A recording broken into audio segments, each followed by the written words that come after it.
باللہ من الشیطان الرجیم بسم اللہ الرحمن الرحیم۔ دوستو، بزرگوں، عزیزو، السلام علیکم ورحمۃ اللہ وبرکاتہ۔ دو آدمی تھے، ان کے پاس بہت وسیع جنگل تھا۔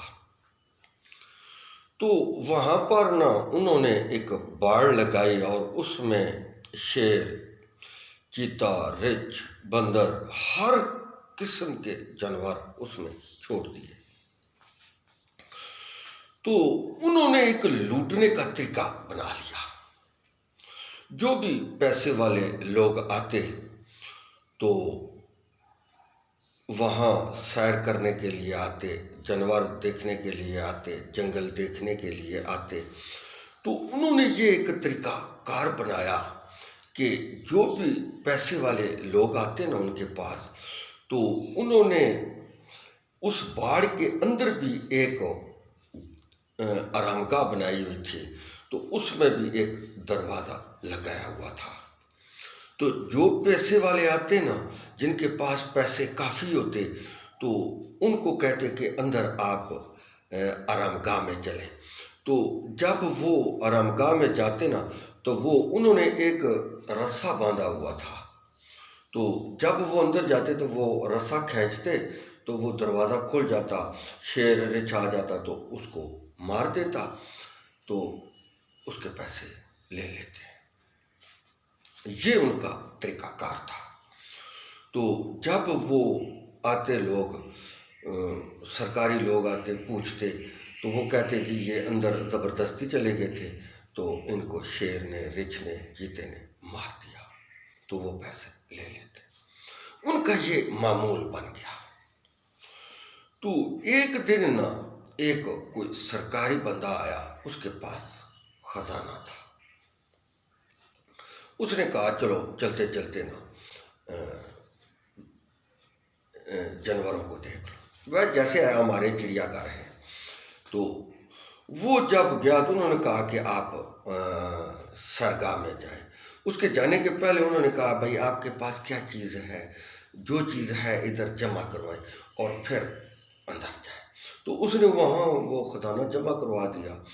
تو اگلے وقت تھے تو لوگ ایک دوسرے پر اعتبار بھی کرتے تھے۔ آج کل تو کوئی نہیں کرتا، لیکن اس وقت کرتے تھے، تو بات بھی مان جاتے تھے۔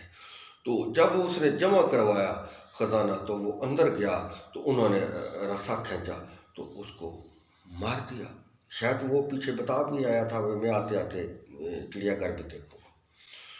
تو وہ سرکاری بندے آ گئے، انہوں نے کہا جی ہمارا تو ادھر آدمی آیا تھا، وہ کدھر گیا؟ اس کے پاس تو اتنا خزانہ تھا۔ انہوں نے کہا جی وہ اندر گیا تھا تو شیر اور چیتے نے، جو بھی جانور تھا انہوں نے مار دیا اس کو۔ تو ہم تو آپ کو اطلاع دینے والے تھے، آپ خود آ گئے ہیں۔ تو انہوں نے کہا چلو اس کو تو مار دیا نا، تو جو ہمارا خزانہ تھا وہ کدھر گیا؟ انہوں نے کہا جی اس کے پاس تو کچھ بھی نہیں تھا۔ انہوں نے کہا ٹھیک۔ انہوں نے ان کو پکڑ لیا۔ جب پکڑ لیا تو مارا، تو انہوں نے خزانہ بھی دے دیا، فلانی جگہ دفن ہے، فلانی جگہ دفن ہے۔ تو وہ سب نکالے تو ارباں روپے نکلے۔ یہی ہمارا حالت ہے۔ جو بھی آتا ہے وہ پیسے بنانے کے لیے آتا ہے، کم بگاڑنے کے لیے آتا ہے، نظام کو بگاڑنے کے لیے آتا ہے، نظام کو سیدھا کرنے کے لیے نہیں آتا۔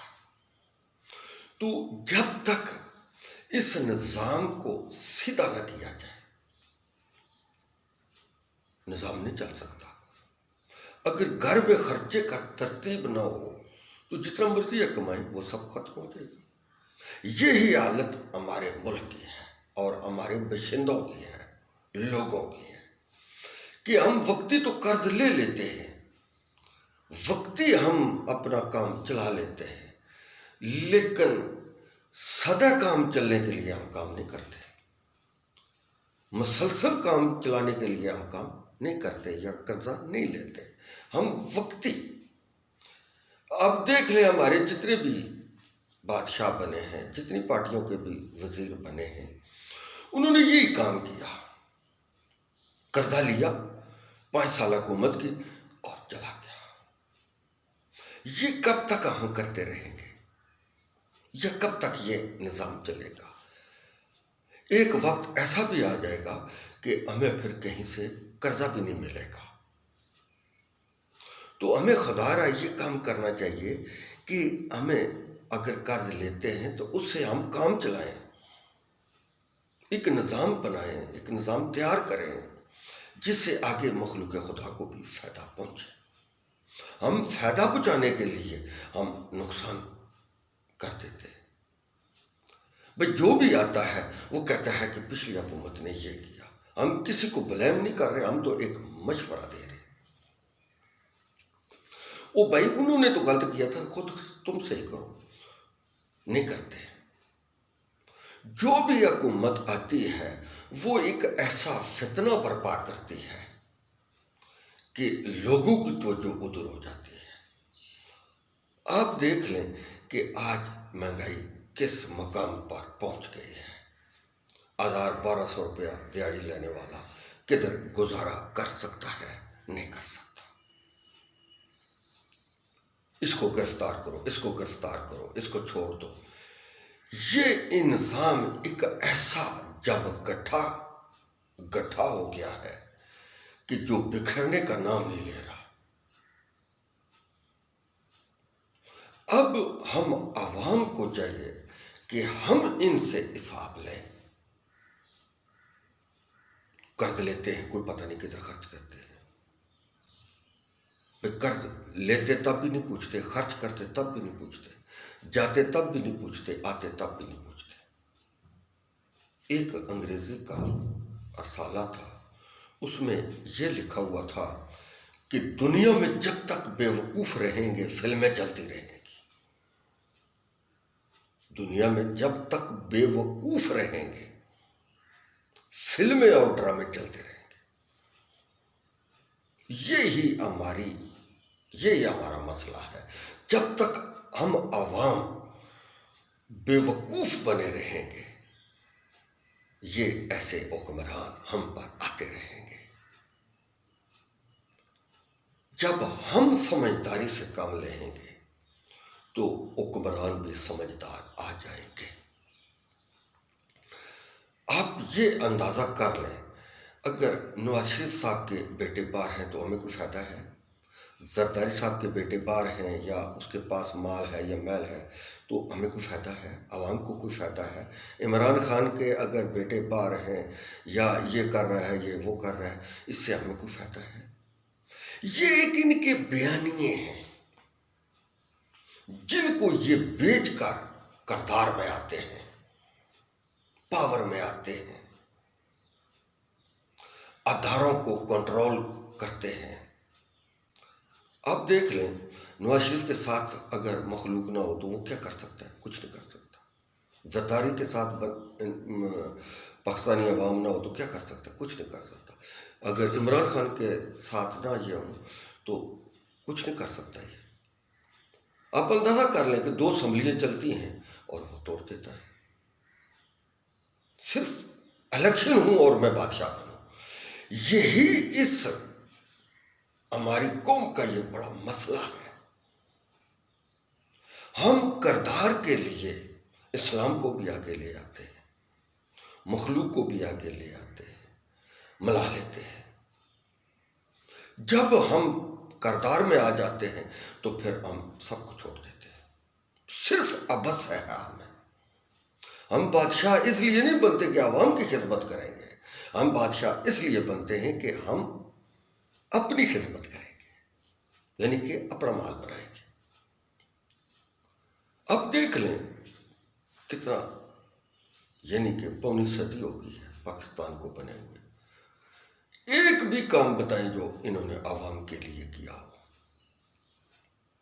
اسپتال بنائے اس میں دوائی نہیں ہے، سڑکیں بنائیں اس میں کوئی سرکاری بس نہیں ہے، موٹر وے بنائی کوئی فائدہ نہیں ہے۔ ایسے کام کرتے ہیں جن کا کوئی فائدہ نہیں ہے۔ فائدہ ان کو ہے جو وہ ساتھ رہتے ہیں۔ اگر کوئی 50 میل دور رہتا ہے یا 2 میل دور رہتا ہے یا 1 میل دور رہتا ہے میٹرو سے تو وہ کدھر رہے گا؟ وہ تو قومی گاڑیوں میں جائے گا۔ یہ ہمارے حکمران جو ایسا کام کرتے ہیں جس سے عوام کو فائدہ نہیں ہوتا، ان کو فائدہ ہوتا ہے، یہ وہ کام کرتے ہیں۔ کرونا آیا ہوتا، آپ دیکھ لیں، یہ ویسے بنایا ہوا ہے، ہم نے عوام کو نکالا ہے، ہم نے عوام کو نکالا ہے، کسی کو انہوں نے نہیں نکالا ہے۔ ہم لوگ خود تماشا بین بنے ہوئے ہیں، عوام تماشا بین ہو گئی ہے، ہم تماشا بین ہو گئے ہیں جو ان کے پیچھے لگے ہوئے ہیں۔ ہمیں چاہیے کہ ہم ایسا کوئی آدمی منتخب کریں جو غریبوں کے لیے سوچے۔ تقریریں کرنے سے غربت نہیں نکلتی، کام کرنے سے غربت نکلتی ہے، باتوں سے غربت نہیں نکلتی۔ ہم یہ کریں گے، ہم وہ کریں گے، ہم یہ، اس کو عملی جامہ پہنانا پڑتا ہے تو پھر غربت نکلتی ہے۔ غربت کس چیز سے نکلتی ہے؟ غربت اور جہالت صرف تعلیم سے نکلتی ہے، جس کو ہم نے پشت ڈال دیا ہے۔ آپ دیکھ لیں، ہمارے بچے 14 کر لیتے ہیں لیکن ان کو الف بے نہیں آتا۔ انسانیت ہم نہیں سکھا رہے، بدنیتی ہم سکھا رہے ہیں عوام کو، بدنیتی سکھا رہے ہیں، کیونکہ ہمارے حکمران جو ہیں یہ بدنیت ہیں، اسی لیے ہم بدنیتی والی باتیں کرتے ہیں، ہمارے ساتھ عقل والی بات نہیں کرتے، بے عقلی والی بات کرتے ہیں۔ جیسا کہ مریم صفدر صاحبہ یا عمران خان، ان میں کون سی بات ہے عقل والی جو یہ کرتے ہیں؟ یہ صرف اپنے فائدے کے لیے بات کر رہے ہیں، عوام کے نقصان کی بات کر رہے ہیں، اپنے فائدے کی بات کر رہے ہیں۔ یہ گردار کے بھوکے لوگ ہیں، گردار کے بھوکے لوگ ہیں جو ہم پر مسلط، ہم نے خود مسلط کیے ہوئے ہیں، ہم ان کو ووٹیں دیتے ہیں۔ دیکھیے، ہر چیز ان کی باہر ہے، یہاں آتے ہیں اور حکومت کرتے ہیں، حکومت کرنے کے بعد چلے جاتے ہیں۔ یہاں ہمارا قانون اتنا سویا ہوا ہے، اتنی اس کو نیند آئی ہوئی ہے کہ یہ بیداری کا نام ہی نہیں لے رہا، اتنا سویا ہوا ہے۔ مقدمہ ہو نہ ہو عدالتوں میں درج ہو جاتا ہے، کسی نے جرم کیا ہو یا نہ کیا ہو اس پر FIR ہو جاتی ہے۔ یہی وہ وجہ ہے جس کی وجہ سے قانون مٹھی نیند سویا ہوا ہے، حرام سے سویا ہوا ہے، کیونکہ اس کو ہلانے والا کوئی نہیں۔ جو بھی آتا ہے اس کو تھپکی دیتا ہے، جیسے بچے کو ماں سلاتی ہے ایسے سلا دیتا ہے، اور یہ سویا ہوا ہے۔ اس قانون کو پتہ نہیں ہے یہ FIR سچی درج ہے یا جھوٹی درج ہے، یہ درج کروں میں یا نہ کروں، کسی کو پکڑوں یا نہ پکڑوں۔ بالکل اس نے یہ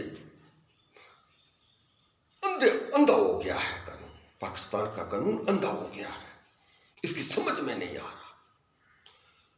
قانون اندھا نہیں ہے، اس کے نافذ کرنے والے اندھے ہیں، وہ سکون چاہتے ہیں، وہ کام نہیں کرنا چاہتے، وہ کسی کو بیزار نہیں کرنا چاہتے، وہ سجن اور دشمن کو ان کا آپس میں ملاقات نہیں کرانا چاہتے، وہ ایک دوسرے کی بھلائی نہیں چاہتے، وہ ایک دوسرے کا گٹھ جوڑ نہیں چاہتے، وہ ایک دوسرے کا ملاپ نہیں چاہتے، وہ سیدھے راستے پر چلنا نہیں چاہتے، وہ راستے سے بھٹکنا چاہتے، وہ راستہ بھولنا چاہتے ہیں، اس لیے وہ سوئے ہوئے ہیں۔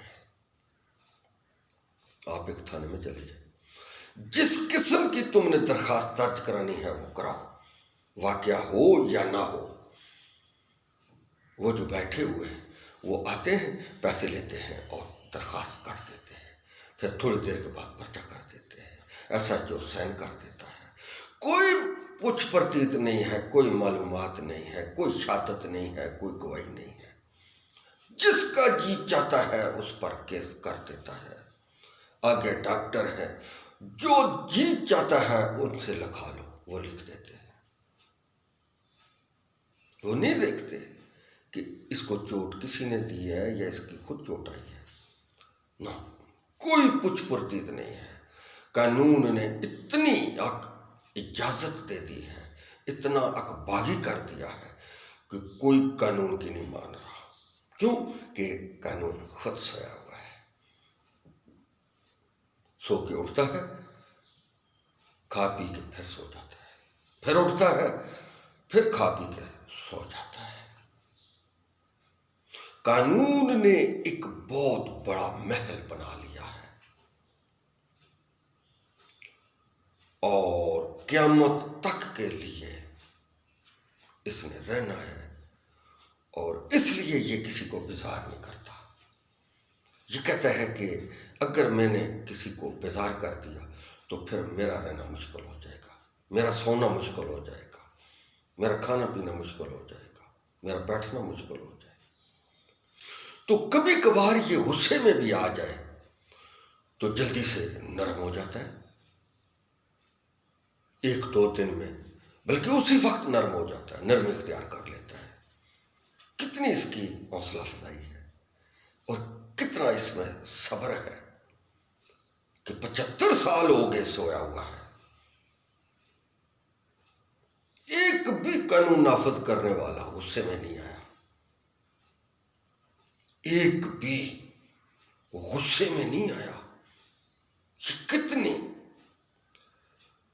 کتنا صبر ہے، 75 سال میں قانون غصے میں نہیں آیا۔ اگر خدا کا خواستہ غصے میں آ بھی جائے تو 15 منٹ نہیں لگتے اور ٹھنڈا ہو جاتا ہے، ڈیل کر لیتا ہے، پیار محبت کرنا شروع کر دیتا ہے، رشتہ داریاں جگانی شروع کر دیتا ہے۔ میرا اس سے تعلق ہے یہ پہلے بتا دیتا ہے، کسی کی مانتا نہیں، کسی کی سنتا نہیں، کسی سے پوچھتا نہیں، کسی کو روکتا نہیں، کسی کو ٹوکتا نہیں، کسی سے کوئی بات نہیں کرتا، کسی سے کوئی پوچھ گچھ نہیں کرتا، بس سویا ہوا ہے۔ یہ اللہ ہی بہتر جانتا ہے یہ کب جاگے گا، کب غصہ کرے گا۔ ہمیں تو اس کے غصے کی ضرورت ہے۔ پیار تو ہم نے اس کا 75 سال ہو کے دیکھا ہے، غصہ آج دن تک نہیں دیکھا۔ اور ایک اور مزے کی بات میں آپ کو بتاؤں، بھئی جتنے بڑے ڈاکو ہیں اتنا ہی بڑا اس کا اس سے پیار ہوتا ہے، ان سے قانون کا۔ جتنے بڑے ڈاکو ہوتے ہیں اتنا ہی بڑا ان سے پیار ہوتا ہے، اور جتنے کم درجے کے ڈاکو ہیں ان پر تو یہ اس طرح برستا ہے نا، اس طرح ان کو مارتا ہے نا کہ اللہ توبہ، اللہ توبہ، ان کا تو جینا محال کر دیتا ہے۔ جو 10 20 50 یا موبائل کھونے والے ہیں، ان کا تو یہ جینا ان کی عزتوں تک تھانے میں لے جاتا ہے قانون، اور 18 20 20 سال ہو گئے جیلوں میں پڑے ہیں، ضمانت نہیں دے رہا قانون، اتنا سخت ہے کمزور لوگوں کے لیے، اور طاقتور کے لیے تو اس طرح اس کی ماں بنا ہوا ہے نا یہ قانون، کہ ایسا ان کے ساتھ پیار کرتا ہے، ان کو کرسی پر بٹھاتا ہے، اور جو غریب آدمی ہے ان کو ٹھپے مارتا ہے اور قدموں میں بٹھاتا ہے۔ قانون، ہمارا قانون، اور طاقتور کے ساتھ آنکھ میں آنکھ بھی نہیں ڈالتا، آنکھیں چراتا ہے،